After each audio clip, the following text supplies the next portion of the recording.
नमस्कार साथियों, स्वागत है आपका अपने YouTube चैनल ग्रेट पाठशाला में। मैं मोरपाल आपका स्वागत करता हूं। दोस्तों, आज का जो टॉपिक लिया है मैंने करंट से लिया है, जो कि हाल ही में सुप्रीम कोर्ट ने स्टेट यूनियन टेरिटरी को निर्देश जारी किए थे, यानी कि गाइडलाइन जारी की थी। ठीक है, जैसा कि आप स्क्रीन पर देख पा रहे होंगे, सेक्स वर्कर यानी कि वेश्यावृत्ति।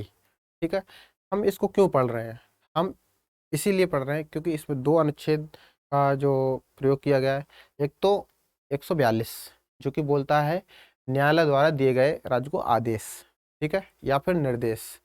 दूसरा अनुच्छेद 21 जो कि क्या बोलता है कि सम्मान पूर्वक जीवन जीने का अधिकार, ऐसा मूल अधिकार है। ठीक है, जो कि बोलता है सम्मान पूर्वक हर व्यक्ति को यह अधिकार है कि सम्मान पूर्वक जीवन जी सकता है वो।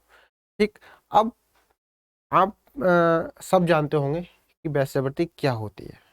वेश्यावृत्ति अगर आपको नहीं पता है तो मैं बता देता हूँ कि ऐसा व्यक्ति, चाहे वह पुरुष हो या फिर महिला हो, जो कि अपना जो व्यापार है देह के माध्यम से कर रही है, या फिर देह व्यापार धन के लिए कर रही है, या फिर यौन संबंध के माध्यम से धन कमा रही है, ऐसे व्यवसाय को क्या बोलते हैं?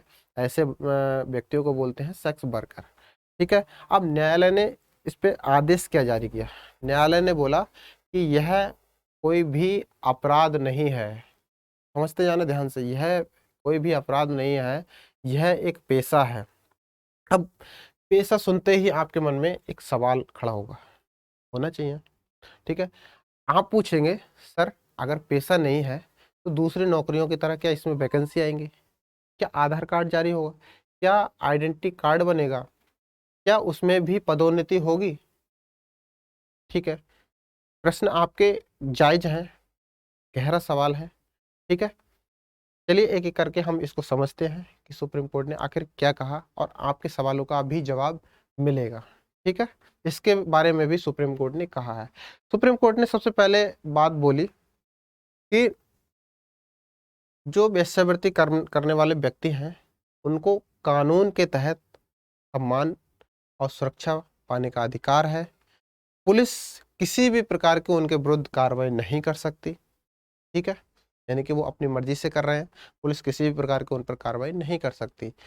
इसके अलावा यह एक अहम आदेश था, अहम आदेश था, जिसमें जो सुप्रीम कोर्ट है उसने राज्यों एवं यूनियन टेरिटरी को आदेश दिया कि सेक्स वर्कर के काम में किसी प्रकार का हस्तक्षेप नहीं किया जाए। साथ ही साथ उनकी जो पुलिस है स्टेट की या यूनियन टेरिटरी की, जहां पुलिस बल है, उसको भी हिदायत दी कि सेक्स वर्कर एवं उनके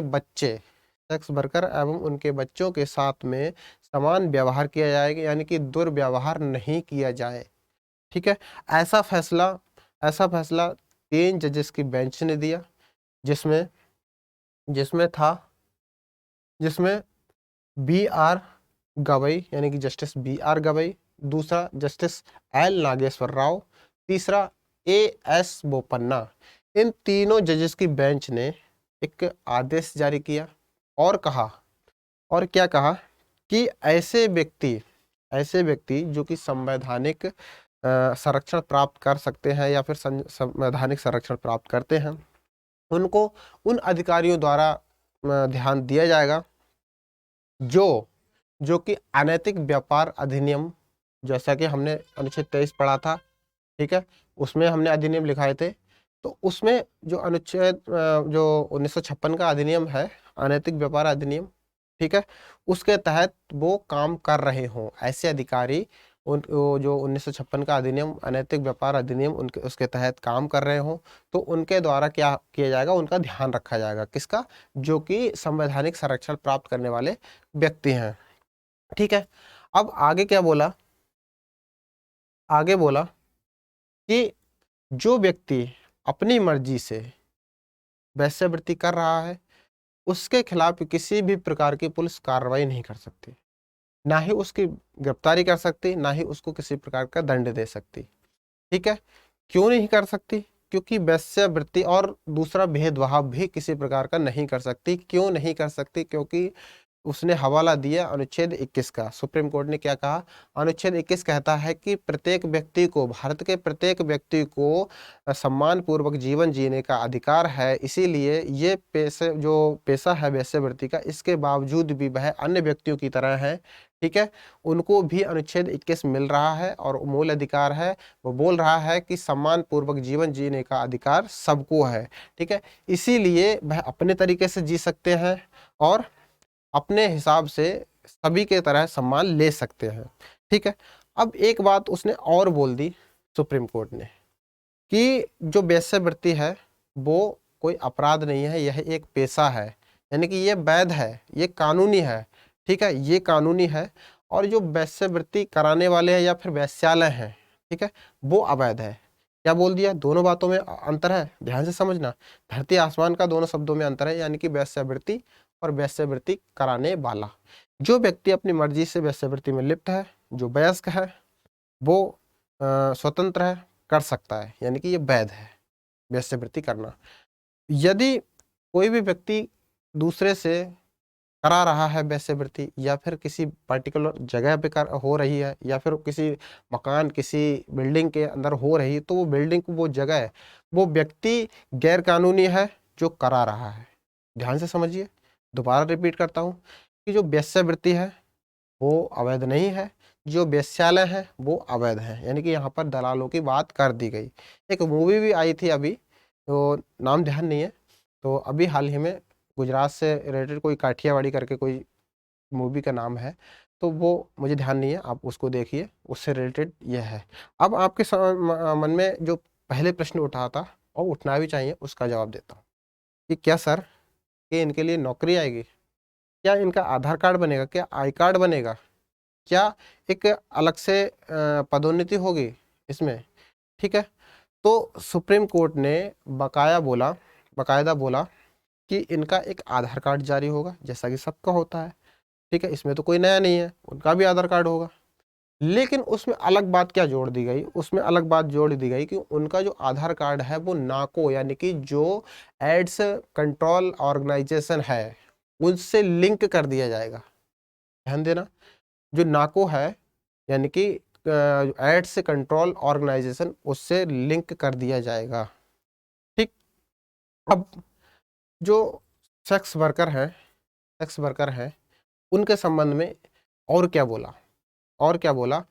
कि स्टेट एवं यूनियन टेरिटरी को आदेश दिया जाता है कि 27 जुलाई तक का समय है, कि हमने तो इसको पेशा बता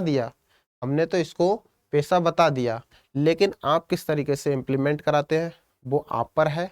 और हमको 27 जुलाई तक एक पैनल आप बनाइए, पैनल के माध्यम से आप किस तरीके से इम्प्लीमेंट कराते हैं वो हमको बताना होगा। यानी कि सुप्रीम कोर्ट ने क्या कर दिया? अनुच्छेद 142 का प्रयोग कर दिया है। अनुच्छेद 142 का कहता है कि जो न्यायालय है उसके द्वारा दिए गए निर्देश और आदेश, इतनी बात कहता है। तो यानी कि राज्य को आदेश दे रहा है। राज्य का काम, यानी कि सरकार का काम क्या होता है? कानून को बनाना। यानी कि जो संसद है, संसद में दो कैटेगरी, कार्यपालिका और जो विधायिका और न्यायपालिका, ठीक है। तो विधायिका का काम होता है कि कानून बनाना, और इम्प्लीमेंट करना क्या होता है, कि किसका कार्य होता है? कार्यपालिका का। और यदि कोई वैध है तो न्यायपालिका में जाएगा, अवैध है तो न्यायपालिका देखेगी, अवैध है तो उसको नल कर दिया जाएगा, ठीक है, यानी कि शून्य करार दे दिया जाएगा या फिर निरसित कर दिया जाएगा, ठीक है। तो इतनी बात यहाँ पर बोली। साथ ही साथ बहुत इंपॉर्टेंट बात बता रहा हूँ, साथ ही साथ जो न्यायालय है उसने बोला कि जो वेश्यावृत्ति में लिप्त महिलाएं हैं एवं उनके बच्चे, उनके जो पिता हैं वो तो अननोन होते हैं, ठीक है, तो उनके बच्चे अलग नहीं रहेंगे। यानी कि सीधे सीधे बोल दिया कि वेश्याओं के बच्चे भी उनके साथ में रहेंगे, उनको कोई भी अलग नहीं कर सकता। इसके अलावा जो मीडिया है उसको भी न्यायालय ने हिदायत दी है, यानी कि उसने दोनों अनुच्छेद प्रयोग कर लिए, यानी कि अनुच्छेद 21 और अनुच्छेद 142। अब उसके बाद में मीडिया को हिदायत दी। मीडिया को क्या बोला, इसमें एक एक लाइन करके पढ़ते हैं। मीडिया को सेक्स वर्कर की पहचान सार्वजनिक नहीं करनी चाहिए। यानी कब? जब पुलिस या तो छापेमारी कर रही हो उनके ठिकानों पर, या फिर उनको गिरफ्तार करने की कोशिश कर रही हो, या फिर उनको बचाने का कोई अभियान चला रही हो, तब तब मीडिया को क्या होना चाहिए कि सेक्स वर्कर की कोई भी पहचान उजागर नहीं करनी चाहिए, या फिर उनकी कोई फोटो या फिर वीडियो भी उजागर नहीं करनी चाहिए जिससे कि उनकी पहचान सार्वजनिक हो। ठीक है, तो इस तरीके की तीनों लोगों को हिदायत दी सुप्रीम कोर्ट ने। पहले राज्य को दिशा निर्देश जारी किए कि वह सेक्स वर्कर के काम में किसी भी प्रकार का हस्तक्षेप ना करे। दूसरा, पुलिस बल को हिदायत दी कि किसी प्रकार का दंड उसको उनको नहीं देना चाहिए, सेक्स वर्कर को किसी प्रकार की सेक्स वर्कर की गिरफ्तारी नहीं होना चाहिए, किसी प्रकार की कोई कार्रवाई नहीं होनी चाहिए, उचित सम्मान मिलना चाहिए, उचित व्यवहार होना चाहिए उनको भी और उनके बच्चों के साथ में भी। ठीक है, यदि उनके शिकायत कोई दर्ज कराना जाता है तो उनको मतलब उसी तरीके से मतलब ट्रीट किया जाए, यानी कि गलत व्यवहार नहीं किया जाए, जैसे कि अदर को ट्रीट किया जाता है उसी तरीके से उनकी भी शिकायत सुनी जाए। ठीक है, उसमें कैटेगरी बना दी कि सबसे पहले उनकी खास तौर से उन पर ज़्यादा ध्यान देना चाहिए जिसके जो अपराध हुआ है वो एक यौन प्रकृति का है, ऐसा बोल दिया। उसके अलावा बोला आधार कार्ड बनेगा जैसा कि बनता ही है, और उस वो आधार कार्ड नाको यानी कि जो एड्स कंट्रोल ऑर्गेनाइजेशन है उससे रिलेट कर दिया जाएगा, उससे लिंक कर दिया जाएगा। ठीक है, उसके बाद में राज्यों से टाइम बोला गया है, टाइम बता दिया गया है, वो भी हमने बता दिया। अब आपसे एक क्वेश्चन पूछता हूँ जिसका जवाब आपको कमेंट्स बॉक्स में लिखना है, और आपकी इस संबंध में जो वेश्यावृत्ति है उस संबंध में क्या राय है, आप उसका जवाब भी आप कमेंट्स बॉक्स में देंगे। ठीक है, मेरा सवाल ये है, क्या वेश्यावृत्ति चलने से किस प्रकार के अपराध, कौन कौन से अपराध कम हुए हैं, या फिर अगर इस पर बैन कर दिया जाए, इस पर बैन या प्रतिबंधित कर दिया जाए वेश्यावृत्ति, तो कौन कौन से ऐसे अपराध हैं जिनके ज़्यादा होने की संभावना बढ़ जाएगी। ठीक है, सवाल दोबारा सुनिए कि वेश्यावृत्ति से कौन कौन से अपराध रुके हुए हैं, वेश्यावृत्ति प्रतिबंधित करने से कौन कौन से अपराध उजागर या फिर वृद्धि होने की संभावना हो जाएगी।